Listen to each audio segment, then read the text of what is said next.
Bismillahirrahmanirrahim. Assalamualaikum warahmatullahi wabarakatuh. Innal hamdalillah nahmaduhu wa nasta'inuhu wa nastaghfiruh wa na'udzu billahi min shururi anfusina wa min sayyiati a'malina. Man yahdihillahu fala mudilla lahu wa man yudlil fala hadiya lahu. Ashhadu an la ilaha illallah wahdahu la syarika lahu wa ashhadu anna Muhammadan 'abduhu wa rasuluhu la nabiyya ba'da amma ba'd.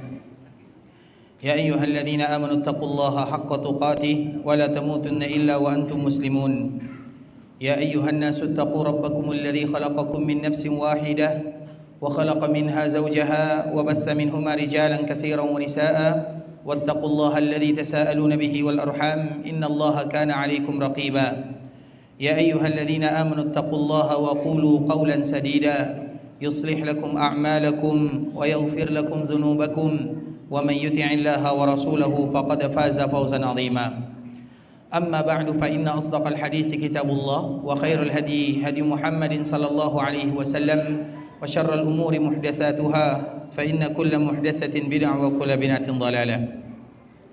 إخوة الإسلام, saudara kaum muslimin, kaum muslimat, ikhwani akhwati rahimani wa rahimakumullah. Alhamdulillah, kita bersyukur kepada Allah Subhanahu wa taala. Di malam yang berbahagia ini, Allah Subhanahu wa taala masih memberikan kemudahan kepada kita bersama untuk duduk di rumah Allah Subhanahu wa taala, dan kita selalu mengatakan siapapun yang datang ke rumah Allah maka mereka adalah tamu-tamunya Allah Subhanahu wa taala. Maka kalau seandainya mereka menjadi tamu Allah Subhanahu wa taala, akan diberikan kelebihan-kelebihan yang luar biasa oleh Allah. Dan di antara salah satu kelebihan yang Allah berikan kepada para tamunya, tidak ada di antara mereka yang berdoa dan meminta kecuali Allah Subhanahu wa taala akan kabulkan. Oleh karenanya ikhwatul Islam, di antara waktu berdoa yang paling bagus ketika kita berada di rumah Allah Subhanahu wa taala, ketika kita sedang membacakan ayat-ayat Al-Qur'an ataupun hadis-hadis Rasulullah sallallahu alaihi wasallam, atau dikala kita sedang beribadah kepada Allah, maka setiap kali kita beribadah kepada Allah, maka di saat itulah berdoa kepada Allah Subhanahu wa taala. Allah Subhanahu wa taala menceritakan tentang Nabi Ibrahim, dan doa-doa Nabi Ibrahim dikabulkan oleh Allah. Bahkan Nabi Muhammad itu adalah bentuk Allah mengabulkan doa Nabi Ibrahim.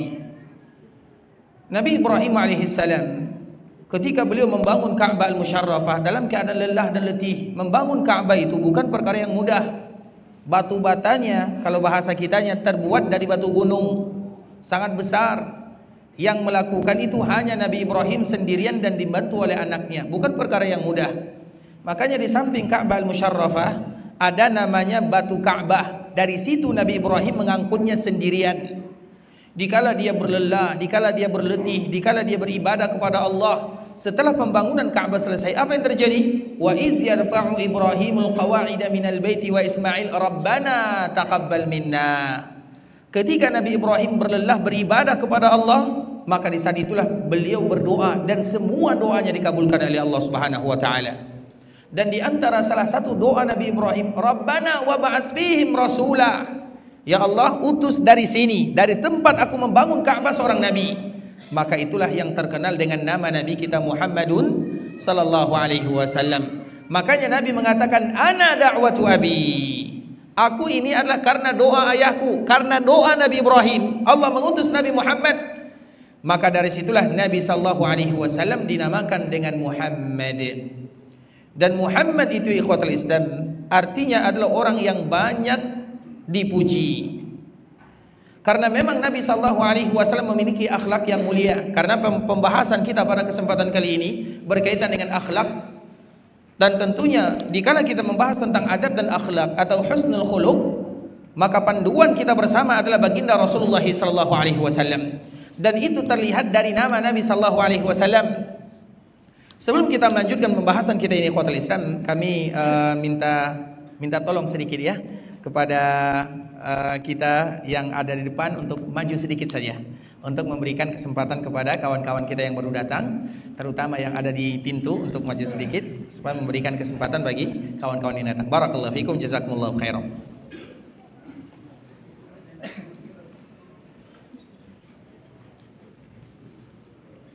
Tapi ikhwatul Islam, Nabi sallallahu alaihi wasallam mengatakan, "Ana Muhammadun wa Ahmadu wal mahi wal hashir wal aqib." Nabi sallallahu alaihi wasallam mengatakan tentang dirinya, aku adalah Muhammad, aku adalah Ahmad, aku adalah al-hashir, aku adalah al-mahi, aku adalah al-aqib. Dalam hadis ini Nabi sebutkan 5 nama untuk dirinya: Muhammadun, Ahmadu, al-hashir, al-aqib, al-mahi. Dan itu semua adalah nama Rasulullah sallallahu alaihi wasallam. Dalam riwayat yang lain, Nabi masih memiliki nama yang banyak. Nabi disebut dengan al-mutawakkil, al-mutawakkal. Nabi disebut dengan asy-syafi'. Nabi sallallahu alaihi wasallam dinamakan dengan al-muqaffi. Nabi juga dinamakan dengan al-malhamah. Dan Nabi sallallahu alaihi wasallam juga disebut dengan al-marhamah. Nabi juga dipanggil dengan Nabiur Rahmah, sebagaimana Nabi sallallahu alaihi wasallam dipanggil dengan Nabiut Taubah. Itu semua adalah nama Rasulullah sallallahu alaihi wasallam. Siapa yang sudah hafal nama nabinya?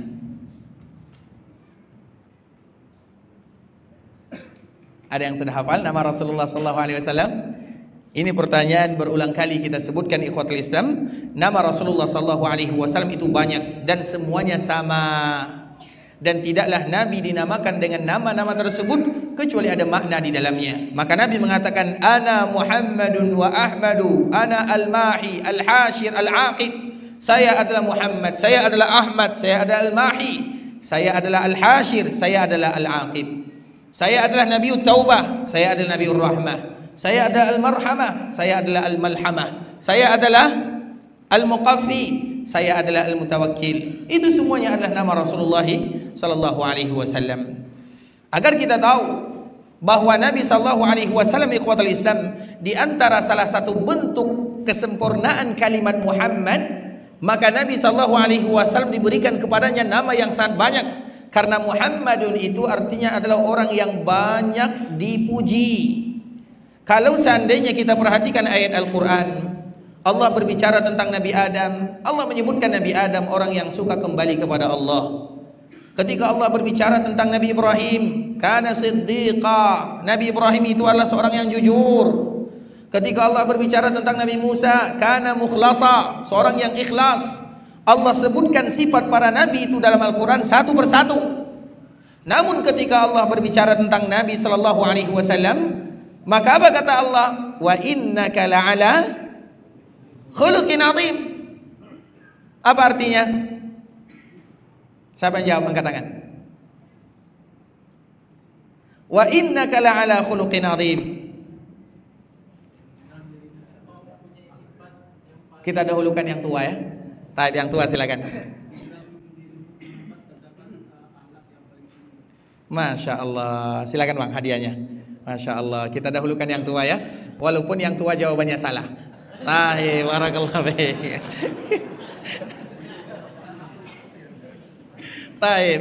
Wa innaka la'ala khuluqin azim.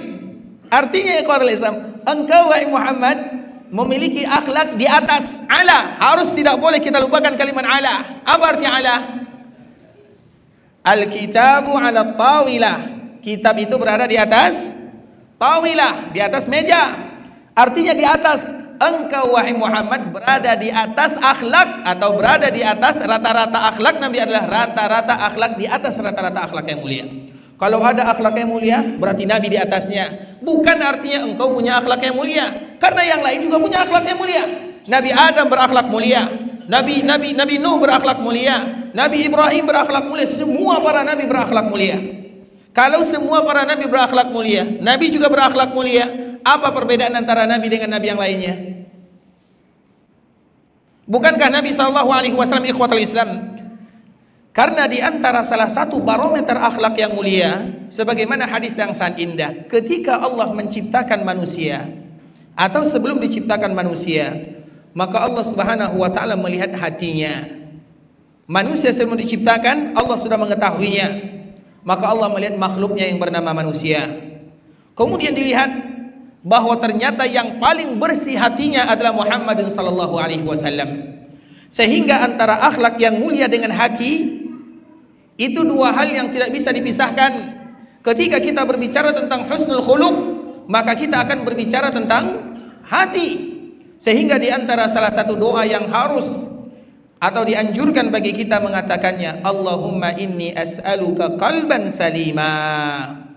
Ya Allah, berikan kepadaku hati yang selamat. Nabi SAW dijamin hatinya oleh Allah Subhanahu wa taala. Di dalam hati Nabi SAW tidak ada dengki, tidak ada hasad. Kenapa demikian? Karena Allah Subhanahu wa taala mengutus malaikat Jibril ketika Nabi SAW bersama ibunya yang bernama Halimah As-Sa'diyah. As-Sa'diyah adalah sebuah kabilah yang berasal dari kabilah Bani Sa'ad yang ada di Taif. Ketika Nabi berada di sana, Nabi sedang bermain, umurnya 4 tahun. Tiba-tiba datang malaikat. Nabi tidak tahu kalau itu malaikat. Kawan-kawan Nabi juga tidak tahu kalau itu adalah malaikat. Tidak ada yang tahu. Nabi diambil. Kawan-kawan Nabi SAW mengatakan, Muhammad dicuri, Muhammad dicuri, Muhammad dicuri. Sehingga mereka mengadu kepada ibunya bernama Halimah. Nabi SAW dikala diambil, dibaringkan di atas bebatuan, dibelah dada Nabi SAW, diambil sesuatu yang berwarna hitam di dalam hatinya, dan Jibril mengatakan, hada hadzu syaitanu mink, ini adalah bagian syaitan yang ada di dalam hatimu. Kemudian dada Nabi SAW dibersihkan dengan air Zam-Zam. Kemudian setelah dibelah, dikembalikan, ditutup lagi. Anas bin Malik yang baru bertemu dengan Nabi dikala Nabi berada di kota Madinah. Dan kita tahu ikhwatul Islam, Nabi hijrah ke kota Madinah. Berapa umur Nabi pada waktu itu?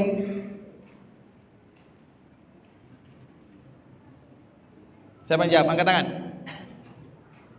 Berapa umur Nabi? 50? Masya Allah, dua-duanya silahkan ya. Barakallahu fiik, satu-satu ya. Semoga memberikan manfaat. Umur Nabi 53. Berarti dari hijrahnya Nabi ke kota Madinah dengan kejadian malaikat Jibril membelah dada Nabi, berapa tahun? Berapa tahun?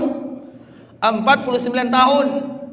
Karena Anas baru bertemu dengan Nabi SAW di kota Madinah. Apa kata Anas bin Malik, pembantu Nabi? Dada Nabi yang dulu terbelah, aku masih melihat bekasnya. Artinya betul-betul dibelah. Bukan hanya sekedar ilustrasi, hanya sekedar mainan gambaran, dada Nabi itu betul-betul dibelah. Makanya Anas mengatakan, aku melihat dada Nabi dikala Nabi berada di kota Madinah, masih ada bekasnya. Betul-betul dibelah oleh malaikat Jibril. Kemudian diambil bagian hitam, karena bagian hitam itulah gangguan syaitan yang ada di dalam jiwa manusia. Nabi juga ada di dalamnya, tapi Nabi diselamatkan oleh Allah Subhanahu wa taala. Artinya apa ikhwatul Islam? Selain Nabi sallallahu alaihi wasallam tidak ada jaminan diselamatkan oleh Allah Subhanahu wa taala. Maka dari situlah keluar sebuah ungkapan, la yakhlu jasadun min hasadin walakinnal karimu yukhfihi wal laimu yubdi. Tidak ada yang namanya jasad kecuali ada hasad. Semua kita ada sifat hasadnya, semua kita ada sifat dengki, semua kita ada sifat dendam, semua tanpa terkecuali. Lantas apa yang membedakan? Al-Karimu yukhfi. Yang membedakan kemuliaan, orang yang mulia akan melawannya, kemudian mereka berusaha menyembunyikannya. Iya, kita akan hasad kepada saudara, kita juga akan hasad kepada orang lain. Tapi karena kemuliaan, bisa jadi karena ayat-ayat Allah atau hadis-hadis Nabi SAW, kita menyembunyikannya, kita bungkus dengan bungkus yang indah. Wallaim yubdi. Sedangkan mereka yang tidak mulia, maka mereka akan memperlihatkan sifat aslinya. Karena sifat asli kita ini ikhwatul Islam penuh dengan kedengkian. Hati kita ini kalau dilihat, maka tidak akan ada orang yang mau berteman dengan kita.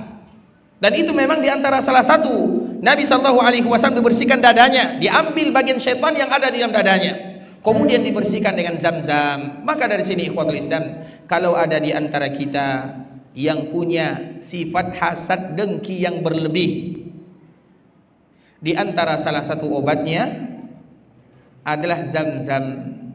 Setiap kali kita minum Zam-Zam, berdoa kepada Allah, ya Allah bantu hatiku untuk tidak selalu iri. Karena iri itu ikhwatul Islam, dengki itu semuanya adalah penyakit yang luar biasa. Tetangga yang beli mobil, dia yang masuk rumah sakit. Tetangga yang punya rumah, dia yang masuk UGD. Kan seperti itu yang namanya hasad. Dan itu ada pada diri kita ikhwatul Islam. Tetangga yang pergi melaksanakan sesuatu yang diberikan kelebihan oleh Allah Subhanahu wa taala, dia yang risau. Dan semua kita punya sifat demikian. Makanya di antara salah satu bentuk husnul khuluq, karena di antara husnul khuluq itu ada kaedahnya, harus kita ketahui. Setiap kali kita berbicara tentang adab dan akhlak yang mulia, ada kaedahnya. Kaedah pertama, orang yang beradab, orang yang berakhlak adalah hadis Nabi sallallahu alaihi wasallam. Man kana yu'minu billahi wal yaumil akhir falyaqul khairan aw liyasmut. Siapapun yang beriman kepada Allah, beriman kepada hari akhirat, maka katakan kalimat-kalimat yang baik atau diam. Itu adalah kaedah pertama dalam masalah adab dan akhlak, yaitu bagaimana seorang muslim mereka menjaga lisannya. Kalau kita tidak menjaga lisan ikhwatul Islam, itu adalah awal di mana kita akan saling tidak tegur sapa, akan mengetahui sifat bagaimana sebetulnya. Sehingga Mu'adz bin Jabal radhiyallahu taala anhu pernah kaget. Nabi sallallahu alaihi wasallam pernah menyebutkan bahwa yang paling banyak menyebabkan orang masuk ke dalam api neraka adalah gara-gara lisan. Lisan itu bahaya. Maka ada sebuah hadis ikhwatul Islam. Hadis ini hadis khusus untuk wanita. Tapi walau hadis ini khusus untuk wanita, juga terdapat kepada pria. Apa hadisnya? Ada orang yang datang kepada Nabi sallallahu alaihi wasallam mengatakan, "Ya Rasulullah, ada seorang wanita yang rajin salat malamnya, rajin puasa, rajin sedekah, rajin berbuat baik, akan tetapi dia senantiasa mengganggu tetangganya dengan lisannya." Apa kata Nabi sallallahu alaihi wasallam? "Hiya finnar." Dia masuk ke dalam api neraka. Kemudian datang lagi yang lain mengatakan kepada Nabi, "Ya Rasulullah, ada seorang wanita, salatnya pas-pasan 5 waktu saja selesai, puasanya Ramadan saja selesai, zakatnya yang wajib-wajib saja selesai, wala tuzi jaraha, tetapi dia tidak pernah mengganggu tetangganya." Apa kata Nabi? "Hiya fil jannah." Dia berada dalam api neraka. Maka dari sini ada sebuah kaidah yang harus kita ketahui. Kalau seandainya kita tidak bisa memberikan manfaat kepada manusia, maka jangan berikan mudarat kepadanya. Itu adalah akhlak dan adab yang mulia. Kalau seandainya kita tidak bisa memberikan manfaat, jangan berikan mudarat, diam saja. Maka diam itu adalah bagian daripada akhlak yang mulia. Dan itu kaidah pertama. Man kana yu'minu billahi wal yaumil akhir falyaqul khaira aw liyasmut. Siapapun yang beriman kepada Allah dan hari akhirat, katakan yang terbaik atau diam. Kenapa demikian? Karena di antara yang paling banyak menyebabkan kita masuk ke dalam api neraka adalah karena lisan. Kebalikannya, kalau seandainya kita jaga lisan, maka itulah yang menyebabkan kita masuk ke dalam surga Allah Subhanahu wa taala. Itu kaidah yang pertama. Kaidah yang kedua ikhwatul Islam, di antara bentuk adab dan akhlak yang mulia, min husni islamil mar'i tarkuhu ma la ya'ni. Di antara bentuk adab dan akhlak seorang muslim adalah mereka tidak suka kepo, kalau bahasa kita ya. Tidak kepo dengan urusan orang. Ada orang yang cerai, dia yang sibuk. Ada orang yang kawin, dia yang heboh. Ada orang yang intinya ikhwatul Islam, tarku ma la ya'ni, tinggalkan sesuatu yang kita tidak ada urusan. Min husni islamil mar'i tarku ma la ya'ni, itu adalah adab. Kalau kita ingin menjadi orang yang beradab, tinggalkan sesuatu yang tidak ada urusannya dengan kita. Tidak mungkin semua yang ada di dunia adalah urusan kita. Tidak. Urusan kita apa? Urusan kita beribadah kepada Allah. Urusan kita adalah beradab kepada Allah, adab kepada nabinya, adab kepada tetangga, adab kepada orang tua, jaga anak, itu urusan kita. Urusan orang lain. Maka di antara salah satu orang yang paling memiliki adab dan akhlak yang mulia, mereka yang senantiasa menutup telinga untuk tidak mendengarkan semua berita yang ada. Karena kalau kita sudah memulai membuka, memasang telinga kemana-mana, maka di saat itulah telinga tidak cukup. Telinga akan mengatakan, wahai lisan, ucapkan wahai lisan. Maka lisan pun akan berbicara. Dikala lisan berbicara, maka di saat itulah yang paling banyak menyebabkan seorang muslim masuk ke dalam neraka Allah Subhanahu wa taala. Itu adab yang kedua. Makanya dikala kita berbicara tentang adab, yang kedua adalah tinggalkan sesuatu yang bukan urusan. Kemudian yang ketiga, siapa yang beradab dan berakhlak yang mulia, husnul khuluq, adalah mereka yang pemaaf, atau mereka yang menahan amarahnya, mereka yang tidak suka marah. La taghdab, sebagaimana pesan Nabi sallallahu alaihi wasallam, jangan kalian marah atau jangan kalian suka marah. Apapun alasannya ikhwatul Islam, marah artinya orang yang suka marah adalah orang yang tidak memiliki adab, dan itu adalah di antara bentuk adab dan akhlak yang mulia. Kita ingat ikhwatul Islam, kita menyebutkan salah satu kisah yang sangat indah ya.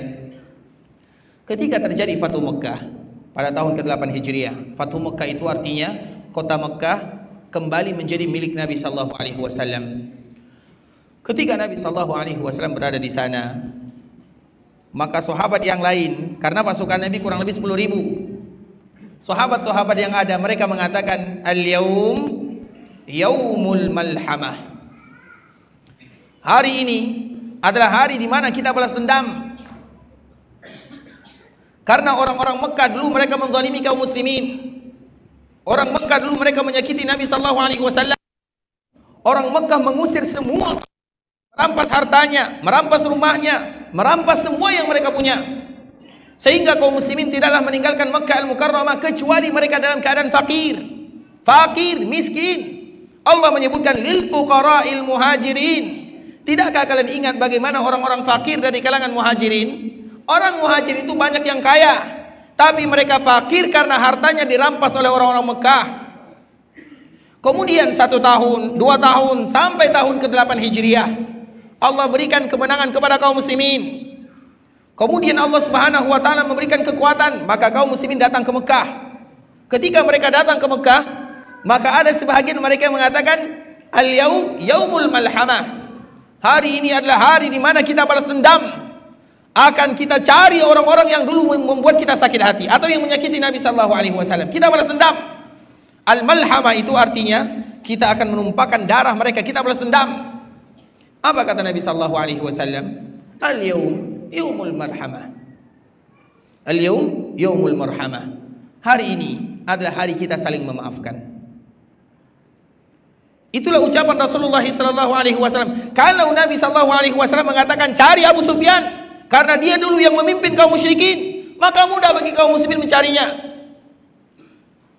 Kalau seandainya Nabi sallallahu alaihi wasallam mengatakan cari Safwan bin Umayyah karena ayahnya adalah orang yang paling benci kepada Nabi dan kaum muslimin, mudah bagi Nabi sallallahu alaihi wasallam. Cari Ikrimah, anaknya Abu Jahal, karena dia yang paling membuat sakit hati kaum muslimin, mudah bagi Nabi sallallahu alaihi wasallam. Tapi bukan itu yang diinginkan oleh Nabi sallallahu alaihi wasallam. Semua orang tadi ikhwatul Islam, salah satunya Abu Sufyan, dia juga sudah mulai ketakutan ketika Nabi sallallahu alaihi wasallam datang. Kemudian mereka tidak tahu apa yang harus mereka lakukan. Maka mereka datang kepada Nabi sallallahu alaihi wasallam. Kemudian mereka ingin minta maaf. Abu Sufyan ini tidak tahu bagaimana memulainya, karena dia paling kejam kepada Nabi sallallahu alaihi wasallam, zalim kepada Nabi. Bahkan bukan hanya kepada Nabi, anaknya pun dizalimi. Karena di antara salah satu putri Abu Sufyan adalah istri Nabi sallallahu alaihi wasallam, dan anaknya adalah orang yang pertama kali hijrah ke Habasyah. Namanya adalah Ramlah, atau yang kita kenal dengan Ummu Habibah. Kemudian ikhwatul Islam, Abu Sufyan dikala Nabi berada di Mekkah Al-Mukarramah, dia datang menghadap Nabi sallallahu alaihi wasallam dan mengatakan kalimat yang dulu dikatakan oleh saudara-saudara Nabi Yusuf kepada Nabi Yusuf. Kita tahu ikhwatul Islam, kezaliman, kejahatan yang paling berat itu adalah kezaliman antara keluarga. Yang memusuhi Nabi bukan orang lain. Yang menjadi musuh Nabi yang pertama Abu Sufyan. Siapa Abu Sufyan? Mertua Nabi. Yang menjadi musuh Nabi siapa? Abu Lahab. Siapa Abu Lahab? Paman Nabi. Yang menjadi musuh Nabi siapa? Abu Sufyan bin Haris. Siapa Abu Sufyan bin Haris? Anak paman Nabi, sepupu Nabi. Karena Abu Sufyan itu ada dua. Ada Abu Sufyan yang menantu, yang mertua Nabi. Ada Abu Sufyan yang sepupu Nabi sallallahu alaihi wasallam. Siapa lagi yang zalim kepada Nabi? Bukan orang lain. Rata-rata yang zalim kepada Nabi adalah keluarga Nabi itu sendiri. Begitu juga dengan Nabi Yusuf alaihissalam. Siapa yang ingin membunuh Nabi Yusuf? Siapa yang menyebabkan Nabi Yusuf menjadi seorang budak? Siapa yang menyebabkan Nabi Yusuf dipenjara?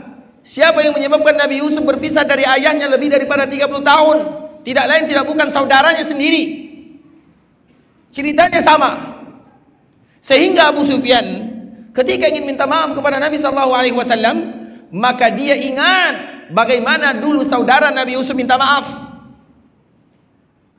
Dia pun mengatakan,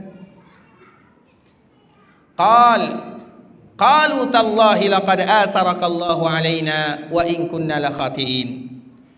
Saudara Nabi Yusuf yang jumlahnya 10 orang yang zalim kepada Nabi Yusuf, mereka semuanya mengatakan qalu tallah, demi Allah, laqad asarakallahu alaina, Allah telah memberikan kelebihan kepada kamu, wa in kunna la khatiin, dan kami ini adalah orang-orang yang bersalah, maafkan kami.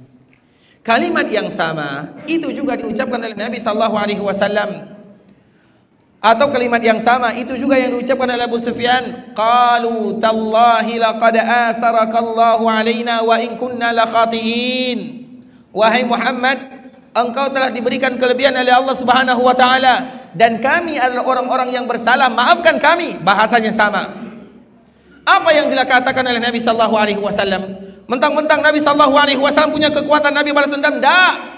Begitu juga dengan Nabi Yusuf. Ketika Nabi Yusuf sudah menjadi seorang yang berkuasa, kemudian dia ingin balas dendam kepada orang yang minta maaf, yang bersalah kepadanya? Tidak. Apa kata Nabi Yusuf? Qal la tasriba alaikumul yaum yaghfirullahu lakum wa huwa arhamur rahimin. Kalimat ini juga kalimat yang diucapkan oleh Nabi dikala Nabi memaafkan orang-orang yang zalim kepadanya. Qala la tasriba alaikumul yaum. Hari ini aku tidak akan pernah mencela kalian. Hari ini aku akan maafkan kalian. Hari ini adalah hari di mana kita kembali bersama. Hari ini adalah hari di mana kita berkasih sayang. Itu jawaban Nabi Yusuf. Dan itu juga jawaban Nabi Muhammad SAW. Sama. Yaghfirullahu lakum wa huwa arhamur rahimin. Dan Allah pasti ampunkan kalian karena Allah adalah zat yang maha pemaaf. Artinya apa ya ikhwatul Islam? Nabi SAW punya sifat yang sangat indah. Tidak marah, tidak dendam, tidak iri, tidak sakit hati. Ketika ada orang yang zalim kepadanya, dia pun mengatakan suatu saat nanti kalau aku bisa seperti ini, kalau aku seperti ini, aku akan cari kamu dan aku akan balas dendam. Tidak ada pada diri Nabi SAW. Maka di antara salah satu adab yang paling mulia, la taghdab, jangan marah. Jangan marah itu ikhwatul Islam banyak makna yang ada di dalamnya. Jangan marah, jangan dendam, jangan dengki, jangan iri, semuanya ada dalam sifat jangan marah. Makanya kemarahan itu adalah kunci semua keburukan. Al-ghadabu miftahu kulli syurur, sebagaimana disebutkan oleh para ulama. Sesungguhnya kemarahan adalah kunci semua keburukan. Kalau kita sudah marah, maka semua keburukan-keburukan akan muncul di dalamnya. Maka di antara salah satu kaidah adab dan akhlak yang mulia, la taghdab, jangan kalian marah. Ada di antara kita yang memang sifatnya pemarah, maka di saat itulah dia melatih dirinya untuk tidak marah, dan itu butuh usaha. Kemudian ikhwatul Islam yang keempat, di antara bentuk adab dan akhlak yang mulia, kaidahnya adalah hadis Nabi SAW, la yu'minu ahadukum hatta yuhibba li akhihi ma yuhibbu li nafsihi. Tidak sempurna keimanan salah seorang di antara kalian sampai mereka mencintai saudaranya sebagaimana mereka mencintai dirinya. 4 kaidah inilah merupakan di antara kaidah adab dan akhlak yang mulia. Kemudian ketika kita berbicara tentang adab dan akhlak yang mulia, poin pertama yang harus kita ketahui, apa itu adab dan akhlak yang mulia dan bagaimana kita bisa menerapkannya. Karena kadang-kadang ikhwatul Islam, setiap kali kita berbicara tentang adab dan akhlak yang mulia, kita lupa kepada siapa semestinya kita dulu harus beradab dan berakhlak mulia.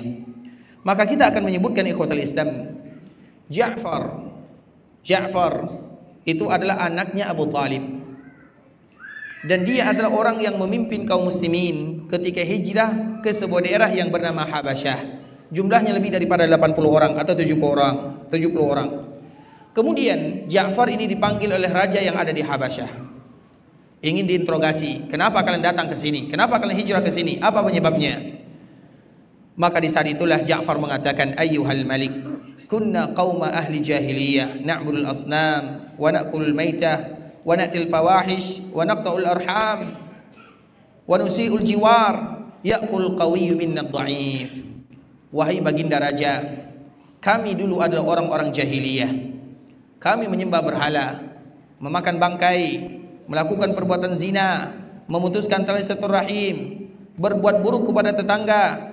Dan kalau ada di antara kami yang kuat, maka mereka akan memakan yang lemah. Disebutkan semua perangai buruk.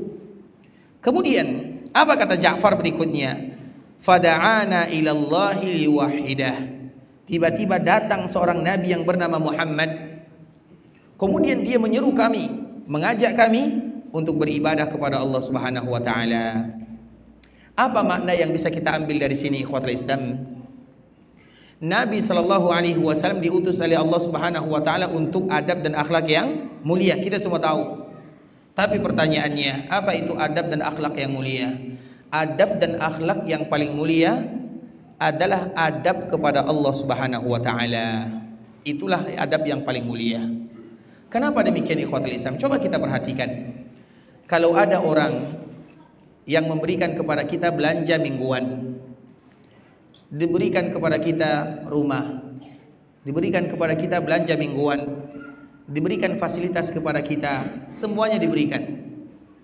Tiba-tiba ketika kita diberikan fasilitas tersebut, maka kita mencari yang lain. Misalnya kita berterima kasih kepada yang lain.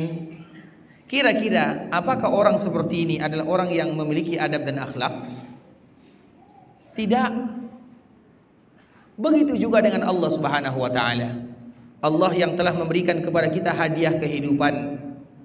Allah yang memberikan kepada kita rezeki. Allah yang memberikan kepada kita kesehatan. Allah Subhanahu wa taala yang telah memberikan kepada kita semuanya. Kemudian tiba-tiba kita mengadu kepada selain Allah dikala kita ada masalah. Kemudian tiba-tiba kita meminta kepada selain Allah Subhanahu wa taala. Kemudian tiba-tiba kita merasa takut kepada selain Allah Subhanahu wa taala. Kemudian tiba-tiba kita tidak mengadukan urusan kita kepada Allah Subhanahu wa taala. Kemudian tiba-tiba kita tidak mencari keridhaan Allah Subhanahu wa taala, maka itulah orang yang tidak beradab dan berakhlak sesungguhnya. Jadi adab dan akhlak kepada manusia itu, ikhwatul Islam, itu nomor sekian.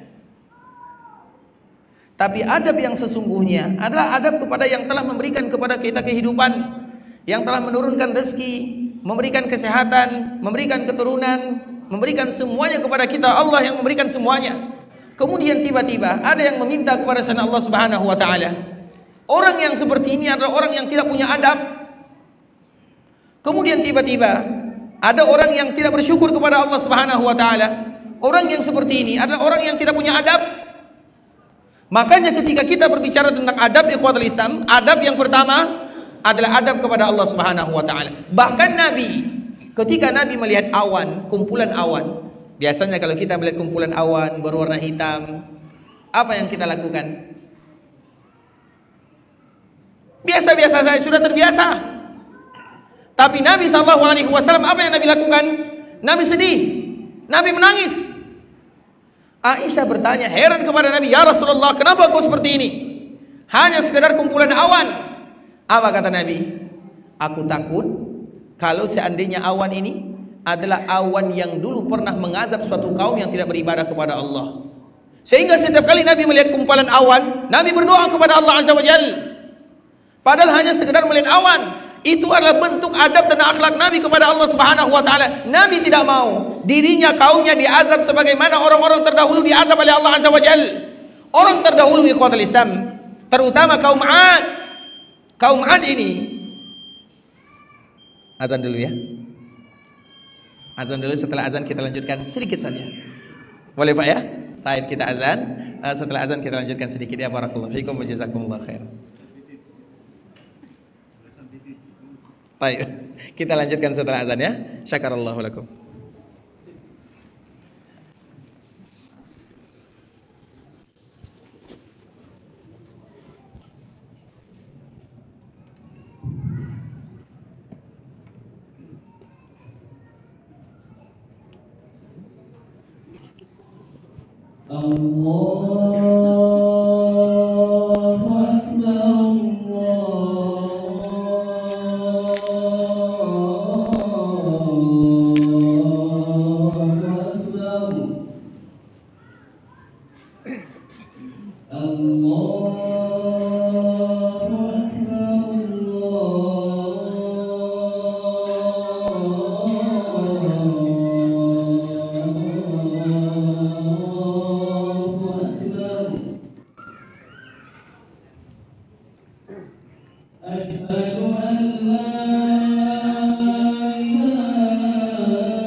Bismillahirrahmanirrahim. Alhamdulillahi ala ihsani wa syukruhu ala taufiqihi wa amtinani wa asyhadu an la ilaha illallah wahdahu la syarika lahu ta'ziman li sya'ni wa asyhadu anna Muhammadan abduhu wa rasuluhu da'i ila ridwani wa sallallahu wa sallim ala nabiyyina Muhammadin wa ala alihi wa sahbihi wa sallam tasliman katsira.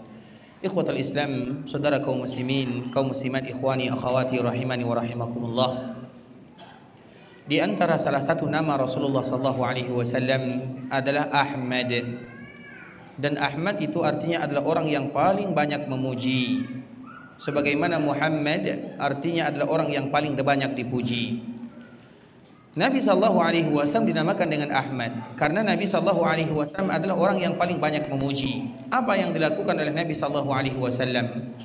Lisan Nabi sallallahu alaihi wasallam tidak pernah berhenti memuji Allah Subhanahu wa taala. Baik itu dengan kalimat istighfar, kalimat tasbih, kalimat zikir-zikir yang lainnya. Nah, dengan kalimat-kalimat itulah ikhwatul Islam, itu adalah bagian daripada adab dan akhlak Nabi sallallahu alaihi wasallam yang paling mulia. Karena di antara sifat orang yang memiliki adab kepada Allah Subhanahu wa taala adalah mereka yang tidak melupakan Allah Subhanahu wa taala. Karena Allah Subhanahu wa taala adalah zat yang paling kita cintai. dan orang yang kita cintai, tidak mungkin kita bisa melupakannya. Bagaimana seseorang yang mencintai Allah Subhanahu wa taala namun mereka melewatkan harinya tanpa berzikir kepada Allah, tanpa mengucapkan tasbih, tanpa mengucapkan istighfar, tanpa mengucapkan tahlil. Semua itu adalah pujian kepada Allah Subhanahu wa taala, dan Nabi sallallahu alaihi wasallam adalah orang yang paling ahli di bidangnya. Maka dengan itulah Nabi sallallahu alaihi wasallam dinamakan dengan Ahmad, orang yang paling banyak memuji. Dan di antara bentuk pujian Nabi sallallahu alaihi wasallam adalah Nabi orang yang paling banyak beristighfar kepada Allah Subhanahu wa taala. Itulah adab yang tertinggi ikhwatul Islam. Ketika kita berbicara tentang adab dan akhlak, maka adab dan akhlak yang pertama adalah kepada Allah Subhanahu wa taala. Kalau kita meminta kepada Allah. Kalau kita berharap kepada Allah. Kalau kita bersandar kepada Allah. Kalau kita melakukan itu semua, berarti kita adalah orang yang paling beradab kepada Allah Subhanahu wa taala. Makanya Allah Subhanahu wa taala menegur orang-orang yang beriman kepadanya. Sehingga orang-orang yang tidak beriman kepada Allah ikhwatul Islam adalah orang yang tidak punya adab dan akhlak. Orang yang tidak beriman kepada Allah, sebanyak apapun kebaikan yang mereka lakukan, ingat, itu adalah orang yang tidak punya adab. Karena bagaimana kita beradab kepada manusia kalau kita tidak beradab kepada zat yang menciptakan manusia itu sendiri? Bagaimana kita akan beradab kepada manusia kalau kita tidak beradab kepada zat yang menciptakan manusia, yaitu kepada Allah Subhanahu wa taala. Dan orang yang paling beradab kepada Allah adalah Nabi sallallahu alaihi wasallam. Maka tadi kita menyebutkan Nabi kalau melihat gumpalan awan, Nabi takut. Kalau kita melihat ini tanda hujan, ini tanda mendung dan yang semisalnya. Kalau Nabi tidak demikian keadaannya, Nabi takut. Kemudian Aisyah bertanya, "Ya Rasulullah, kenapa engkau takut?" Maka di saat itulah Nabi mengatakan, "Aku takut kalau seandainya aku dan umatku diazab sebagaimana dulu Allah pernah mengazab orang yang tidak beradab kepadanya." Siapa yang tidak beradab kepada Allah? Kaum 'Ad. Kaum 'Ad itu adalah orang yang tidak beradab kepada Allah Subhanahu wa taala. Mereka menentang Allah, mereka tidak mau beribadah kepada Allah. Maka Allah Subhanahu wa taala kirimkan kepada mereka awan, gumpalan-gumpalan awan. Kemudian dikala gumpalan awan ini datang, mereka mengatakan, "Hadza mumtiruna." Ini adalah sesuatu yang akan memberikan hujan kepada kami. Mereka tidak tahu ternyata itu adalah badai yang membuat mereka semuanya mati dan mereka wafat dalam keadaan tidak beradab dan berakhlak kepada Allah Subhanahu wa taala. Maka adab dan akhlak yang pertama adalah kepada Allah. Dari situlah ikhwatul Islam, di antara salah satu yang diajarkan oleh Nabi sallallahu alaihi wasallam, Allahumma inni a'udzubika min munkaratil akhlaq wal a'mal wal ahwa. Allahumma inni a'udzubika min munkaratil akhlaq wal a'mal wal ahwa. Ya Allah, aku berlindung kepadamu dari kemungkaran akhlak, kemungkaran amal, dan kemungkaran hawa nafsu. Itu merupakan di antara salah satu doa yang diajarkan oleh baginda Rasulullah sallallahu alaihi wasallam. Allahumma inni a'udzubika min munkaratil akhlaq wal a'mal wal ahwa. Dan orang yang tidak beradab yang pertama adalah mereka yang tidak beradab kepada Allah. Dan di antara tanda orang yang tidak beradab kepada Allah adalah ketika mereka melupakan Allah Subhanahu wa taala. Maka dari situlah kita mengatakan orang yang tidak salat adalah mereka yang tidak beradab kepada Allah Subhanahu wa taala. Orang yang tidak berpuasa adalah orang yang tidak punya adab kepada Allah Subhanahu wa taala. Orang yang tidak bayar zakat adalah orang yang tidak punya adab kepada Allah. Orang yang tidak melaksanakan haji dan umrah dikala mereka mampu adalah orang yang tidak punya adab dan akhlak kepada Allah Subhanahu wa taala. Sesuatu yang berkaitan dengan Allah kemudian kita tidak melakukannya, itu adalah tanda orang yang tidak punya adab. Kemudian ikhwatul Islam, adab yang kedua adalah adab kepada Rasulullah sallallahu alaihi wasallam. Rasulullah, Bapak Ibu, adalah orang yang paling sayang kepada umatnya. Selalu kita menyebutkan sebuah kisah yang sangat indah, kisah yang dibawakan oleh Imam atau yang dibawakan oleh Urwah dari ibunda Aisyah radhiyallahu taala anha, dikeluarkan oleh Imam Ibnu Hibban.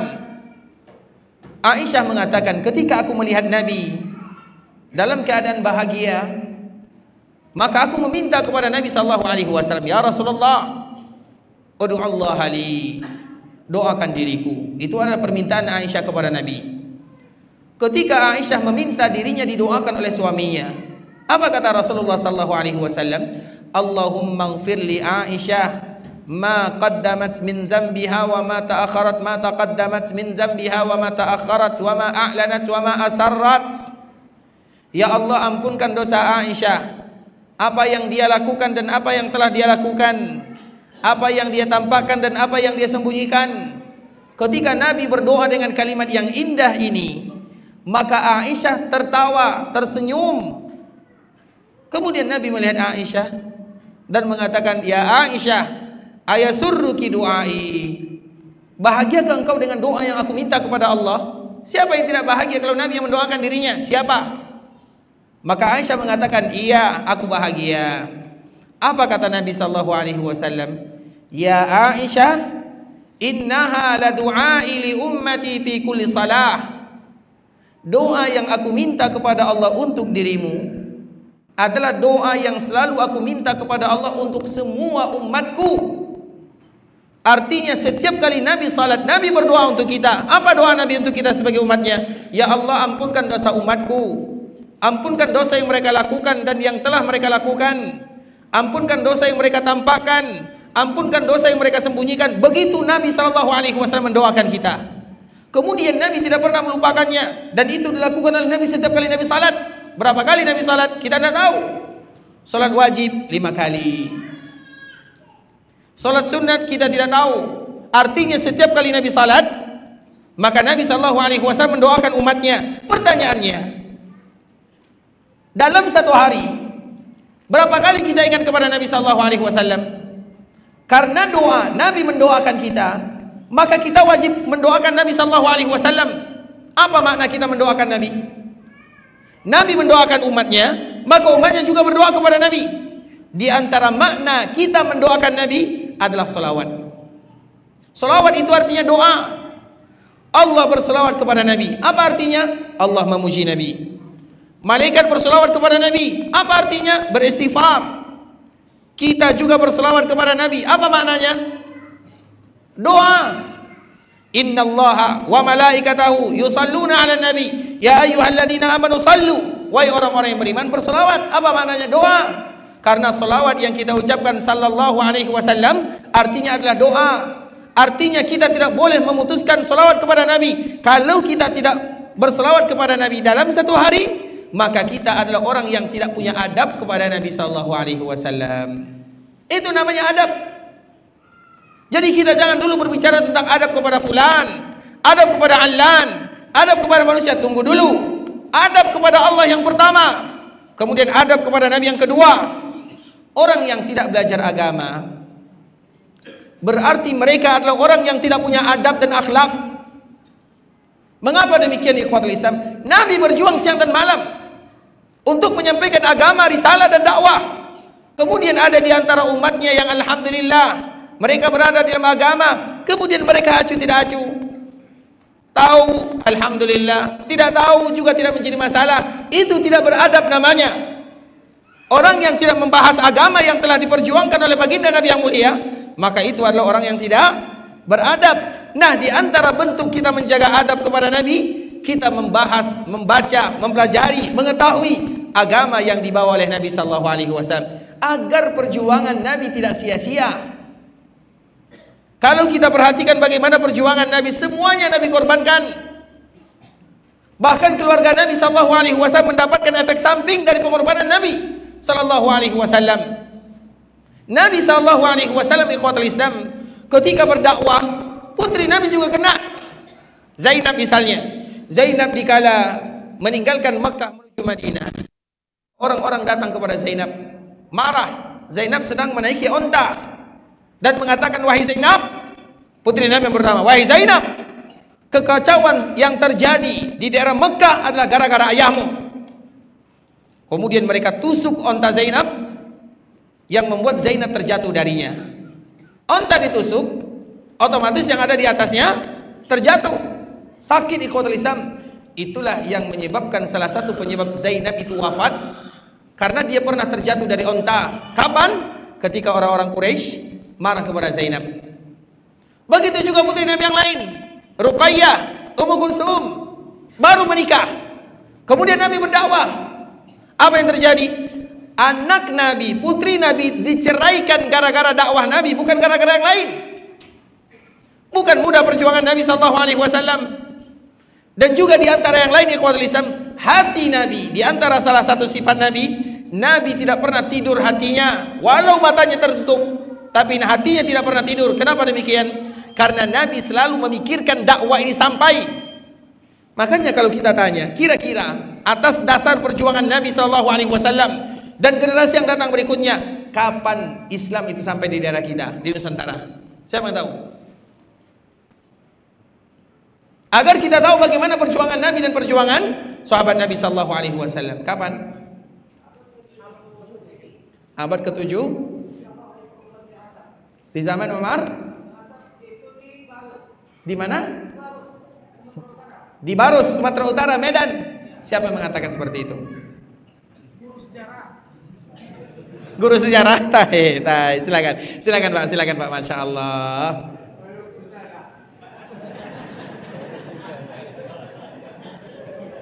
Makasih banyak Pak ya. Taib. Pertanyaan yang berikutnya, di zaman Umar, kapan Umar meninggal? Kapan Umar meninggal? Umar meninggal tahun 20 atau 18? 12 ya? Baik, silakan. Masya Allah, salah Pak ya. Baik, Umar kapan meninggal Umar? Umar kapan meninggal Umar? Umar bin Khattab. Nabi kapan wafat? Nabi tahun ke-11 Hijriah. Abu Bakar tambah 2 tahun setelahnya, tahun 13. Umar tambah 10 tahun setelahnya. Ulang lagi. Kapan Nabi wafat? Tahun 11 Hijriah. Kapan Abu Bakar wafat? 13, karena Abu Bakar memimpin kaum muslimin 2 tahun. Kapan Umar wafat? Tahun 23, karena Umar memimpin kaum muslimin 10 tahun. Kapan Umar wafat? Utsman?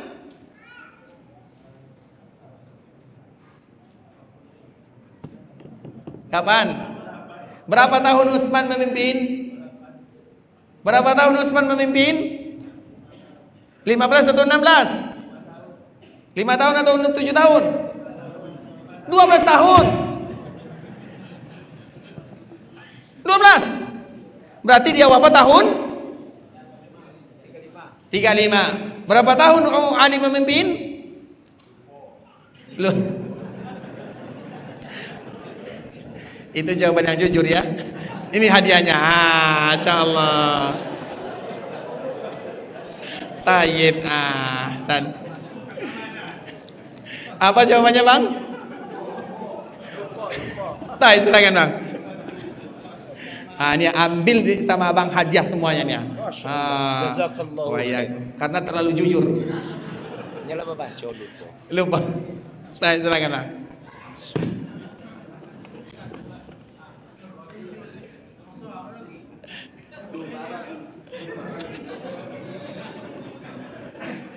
Baik, kapan Ali?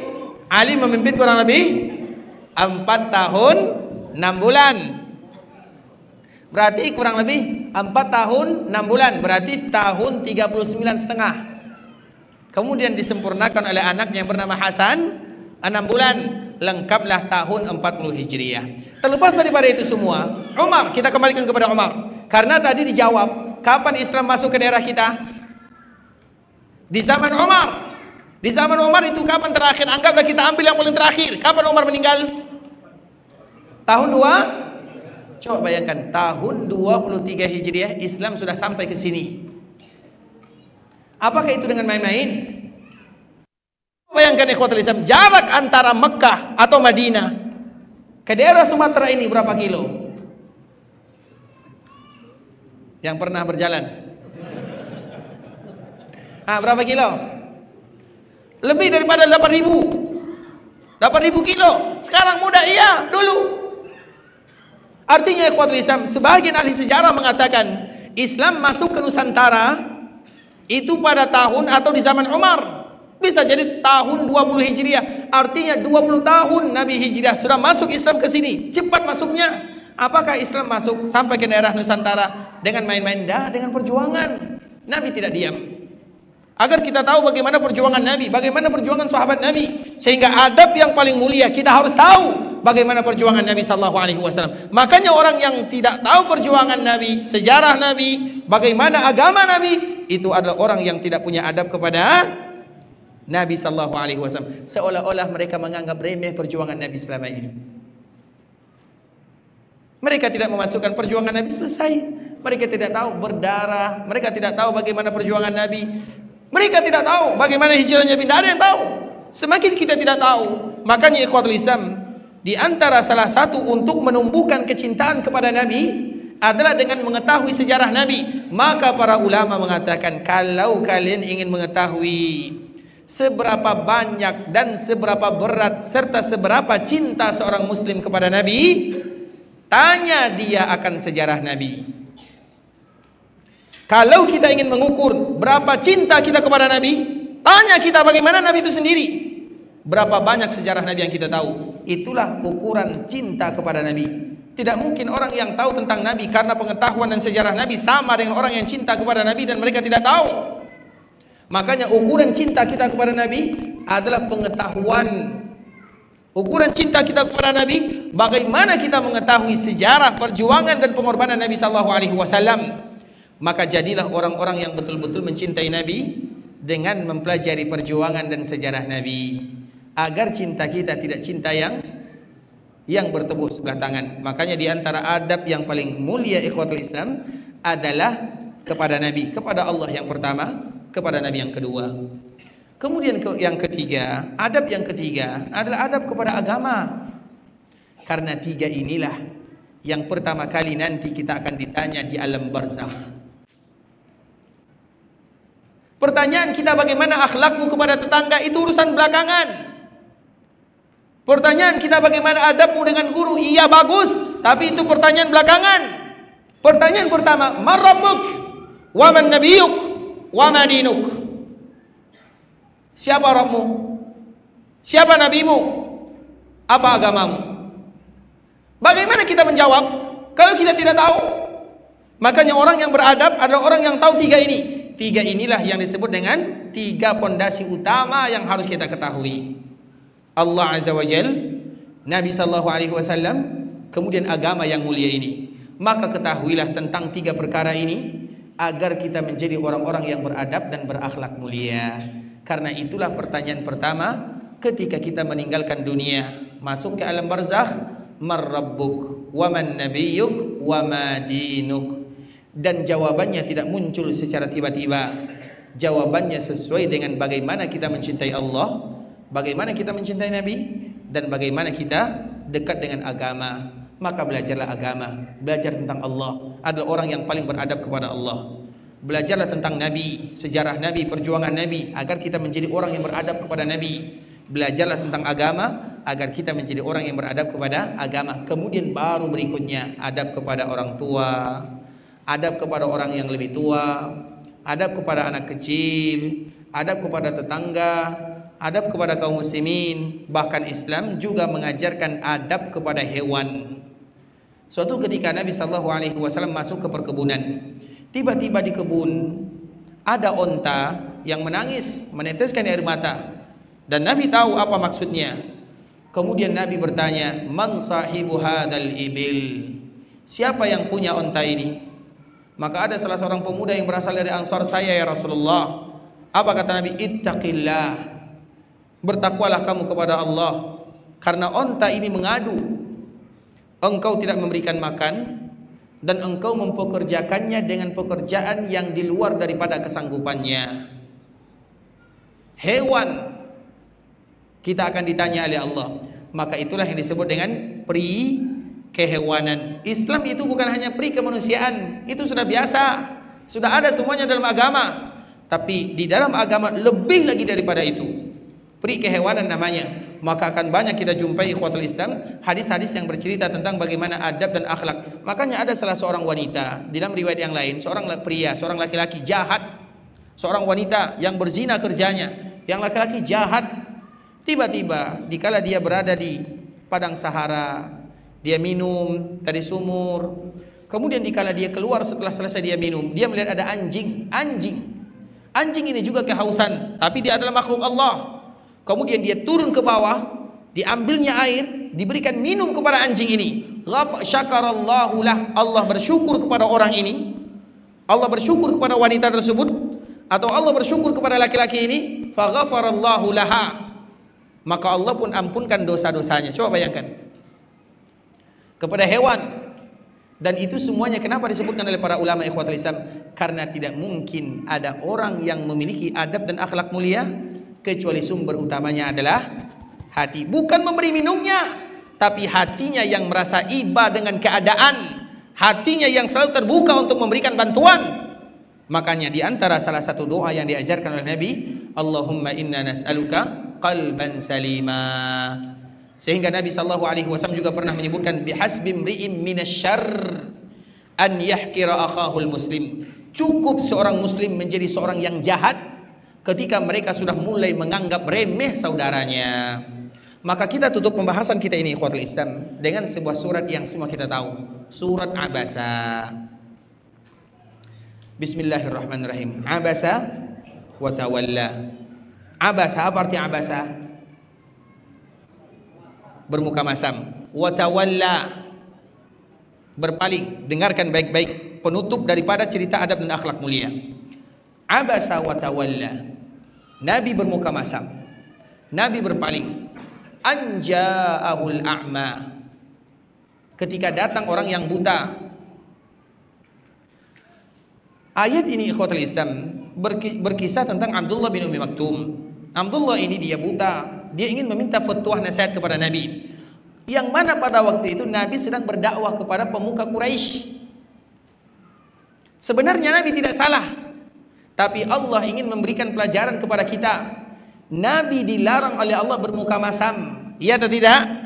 Sebagaimana kita dilarang bermuka masam. Nabi dilarang oleh Allah untuk berpaling dari orang yang minta tolong, sebagaimana kita juga tidak boleh berpaling dari orang yang minta tolong. Pembahasannya lihat baik-baik. Ketika Nabi bermuka masam, yang datang itu orang melihat atau orang tidak melihat? Tidak melihat. Kalau seandainya kita tidak boleh bermuka masam kepada orang yang tidak melihat, bagaimana kiranya kalau kita bermuka masam kepada orang yang melihat? Paham? Coba lihat bagaimana ayat Allah Subhanahu wa taala. Kalau seandainya Nabi ditegur oleh Allah Azza wa Jalla, jangan engkau bermuka masam kepada sahabat yang buta. Orang buta ini, dia lihat Nabi atau tidak? Tidak. Tapi Allah tegur. Bagaimana kita yang bermuka masam kepada orang yang, itulah adab yang mulia dan akhlak yang luar biasa diajarkan oleh Allah Subhanahu wa taala kepada kaum muslimin. Paham? Kalau sudah paham sampai di sini saja ya. Baik, barakallahu fikum ikhwatul Islam. Semoga bermanfaat apa yang kita sampaikan. Yang benar dari Allah Subhanahu wa taala, yang salah dari diri kami pribadi karena kekurangan kami, karena kebodohan dan kejahilan. Kalau ada yang bertanya maka kami persilahkan. Jazakumullahu khairan. Ada yang ingin bertanya? Berarti alhamdulillah sudah jelas semua ya. Semoga Allah Subhanahu wa taala di dalam majelis yang mulia ini, di rumah Allah Subhanahu wa taala. Sudah ditutup, Bang? Silakan.